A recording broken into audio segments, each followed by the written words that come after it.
నమస్కారం. ఈరోజు మనం అహ్మదాబాద్లో ఈ మధ్య జరిగిన ఎయిర్ ఇండియా ఫ్లైట్ AI-171 విమాన ప్రమాదం గురించి కొంచెం లోతుగా మాట్లాడుకుందాం. అవును, ఇది చాలా చాలా తీవ్రమైన సంఘటన. నిజంగా మన దగ్గరున్న అధికారిక సమాచారం అంటే వార్తలు, వాళ్ల ప్రకటనలు, మొదటి దర్యాప్తు వివరాలు వీటి ఆధారంగా అసలేం జరిగిందో చూద్దాం. ఖచ్చితంగా. అసలు వాస్తవాలు ఏంటి, దీని ప్రభావం ఎలా ఉంది, ఇంకా దర్యాప్తు ఎంతవరకు వచ్చింది అనేది తెలుసుకోవడం ముఖ్యం. అవును. ఇంకా ఇది గోయింగ్ 787 డ్రీమ్ లైనర్కి జరిగిన మొదటి ప్రాణాంతక ప్రమాదం కదా. అవును, అదే ముఖ్యమైన విషయం. అంత తీవ్రమైన ప్రమాదంలో కూడా ఒకే ఒక్కరు బ్రతికారు అనడం, అది కూడా చాలా ఆశ్చర్యంగా ఉంది. నిజమే, అది ఊహించలేని విషయం. సరే, అసలు ఏం జరిగింది? టైం లైన్ చూస్తే జూన్ 12, 2025 మధ్యాహ్నం అంటే సుమారు 1:38కి. అవును, అహ్మదాబాద్ నుంచి లండన్ వెళ్లాల్సిన ఫ్లైట్ AI-171, అది బోయింగ్ 787-8 డ్రీమ్ లైనర్ విమానం. టేకాఫ్ అయిన కొద్ది నిమిషాలకే కూలిపోయిందంటున్నారు.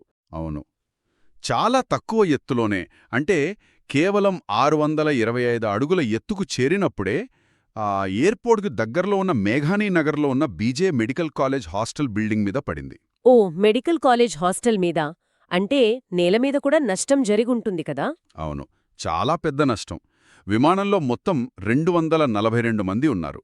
అంటే 230 మంది ప్రయాణికులు, 12 మంది సిబ్బంది. అందులో ఒక్క ప్రయాణికుడు తప్ప మిగిలిన 241 మంది దురదృష్టవశాత్తు మరణించారు. అయ్యో. అంతేకాదు, కింద హాస్టల్ ప్రాంతంలో కూడా, అంటే నేలమీద కనీసం 38 మంది చనిపోయారు, మరో 60 మంది గాయపడ్డారు. అంటే మొత్తం మృతుల సంఖ్య 279 దాటింది. చాలా విషాదం. ఇక్కడ మీరిందాకన్నట్లు ఆశ్చర్యకరమైన విషయమేంటంటే ఆ ఒక్క ప్రయాణికుడు. అవును, ఎలా బయటపడ్డారు? ఆయన బ్రిటిష్ పౌరుడు ప్రొఫెసర్ విశ్వాస్ కుమార్ రమేష్. ఆయన గాయాలతోనే ఆ శిథిలాల నుంచి నడిచి బయటకొచ్చారట. నమ్మశక్యంగా లేదు. అదృష్టమంటే ఇదేనేమో. నిజంగా. మరో విషయమేంటంటే కెప్టెన్ సుమిత్ సబర్వాల్.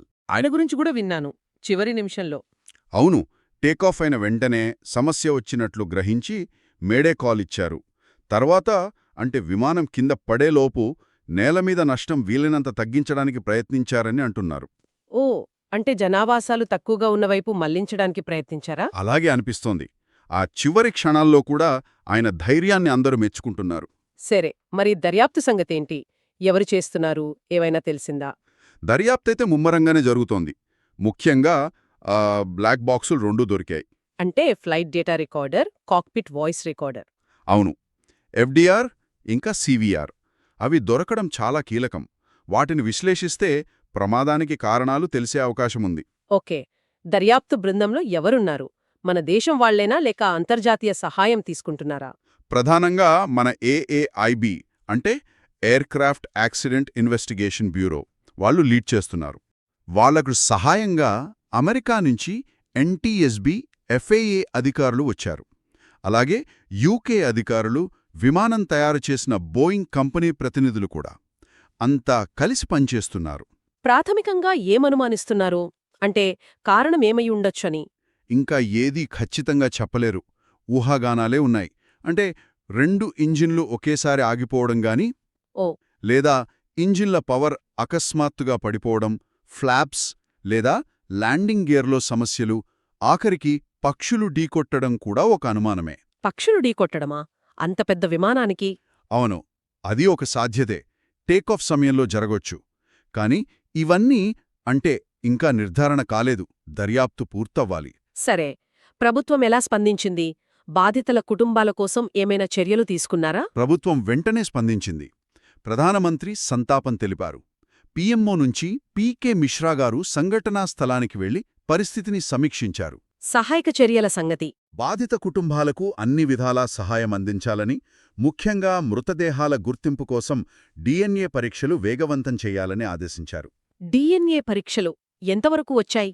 ఇప్పటికీ 167 శాంపిల్స్ మ్యాచ్ అయ్యాయని, 133 మృతదేహాలను కుటుంబాలకు అప్పగించారని సమాచారం. ఇది చాలా సున్నితమైన ప్రక్రియ కదా. అవును, మరి విమానయాన నియంత్రణ సంస్థ DGCA ఏం చేస్తోంది? DGCA కూడా వెంటనే రంగంలోకి దిగింది. దేశంలో ఉన్న అన్ని బోయింగ్ 787 విమానాలను తనిఖీ చేయాలని ఆదేశించింది. కొన్ని సర్వీసులను తాత్కాలికంగా నిలిపేశారు కూడా. అంటే భద్రతా చర్యలు తీసుకుంటున్నారన్నమాట.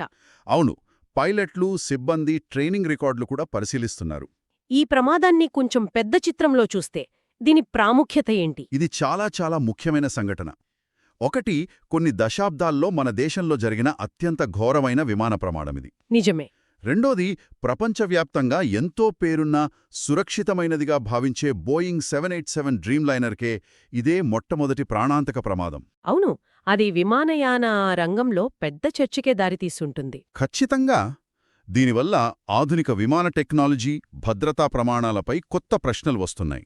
అంటే ఈరోజు మనం ఈ AA171 ప్రమాదం వివరాలు, జరిగిన నష్టం, ఆ ఒక్క ప్రాణంతో బయటపడిన వ్యక్తి గురించి, దర్యాప్తు ఎలా సాగుతోంది, డ్రీమ్లైనర్ చరిత్రలో దీని స్థానం, ఇవన్నీ చూసాం. అవును, దర్యాప్తు ఇంకా చాలా కోణాల్లో కొనసాగుతూనే ఉంది. విమాన వ్యవస్థలు, పైలట్ల నిర్ణయాలు, మెయింటెనెన్స్ హిస్టరీ, ఎయిర్లైన్ ప్రోటోకాల్స్ అన్నీ పరిశీలించాలి. బ్లాక్ బాక్స్ డేటా కీలకమన్నారు కదా. అవును, దాని విశ్లేషణ పూర్తయితే గాని స్పష్టత రాదు. దానికింకా కొన్ని నెలలు పట్టొచ్చు. మొత్తంగా చూస్తే ఈ సంఘటన మనకు ఏం నేర్పుతోంది అంటే కేవలం ప్రమాద కారణం తెలుసుకోవడమే కాకుండా నిజమే, కారణం కనుక్కోవడం చాలా ముఖ్యం. దాంతోపాటు ఈ సంఘటన కొన్ని పెద్ద ప్రశ్నలను మన ముందుంచుతోంది. ఏంటవి? ఒకటి, ప్రస్తుత విమానయాన భద్రతా నియమాలు ఎంత పటిష్టంగా ఉన్నాయి. 2, పట్టణాలకు ఇంత దగ్గరలో విమానాశ్రయాలున్నప్పుడు ఇలాంటి విపత్తులు వస్తే ఎదుర్కోవడానికి మనం ఎంత సిద్ధంగా ఉన్నాం? మన స్పందన వ్యవస్థలు ఎలా ఉన్నాయి? ఆలోచించాల్సిన విషయమే. 3, మనం ఎంతగానో నమ్మే ఈ ఆధునిక, సంక్లిష్టమైన టెక్నాలజీలో కూడా ఊహించని వైఫల్యాలు రావచ్చు అనే వాస్తవాన్నిది గుర్తుచేస్తుంది కదా. అవును, టెక్నాలజీ మీద పూర్తిగా ఆధారపడటంలోని రిస్క్ని కూడా ఇది చూపిస్తోంది. వీటిపై లోతుగా ఆలోచించాలి. సరే, దర్యాప్తులో ఇంకేమైనా కొత్త విషయాలు తెలిస్తే మళ్ళీ తప్పకుండా మాట్లాడుకుందాం.